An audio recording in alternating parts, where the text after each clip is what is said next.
Well, in the beginning, way back, we started in 1983 at the University of Albuquerque. It was the oldest of gyms you could imagine. We brought so many dancers, we couldn't get the grand entry started, and the pounding of the drums, the paint was falling from the walls and the ceilings, and it was a really exciting time. We had no idea what would come from it after that.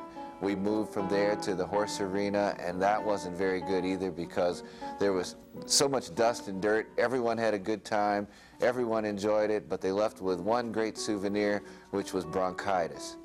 And then we had some really fun times in the early years too, because along with the powwow each spring, we also did the annual Toys for Tots for 3 years in a row. And the first 2 years were really good. We set up a teepee and filled it all the way to the top with toys. There were a lot of dancers, a lot of kids, and one of the most exciting things that happened was when Santa arrived. And Lita always enjoyed it. She looked forward to Santa. That was the highlight of the evening. And she made sure that Santa got around and gave everybody something that was in his sack that was on his back. After the horse arena, which was really dirty and everyone was sick there, we didn't know if the powwow was really going to go on anymore after that. And we went to Las Cruces, to New Mexico State, and saw this big arena with no one in it. And when we approached it, we said, that's it, the pit.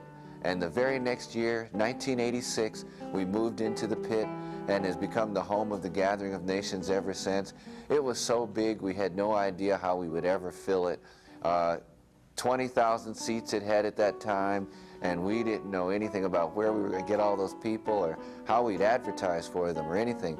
But over the years, we had a lot of fun, a lot of dancers. They went home, they told their friends, they had a good time, and now here we are, 20 years later, with the Gathering of Nations Powwow and Miss Indian World program.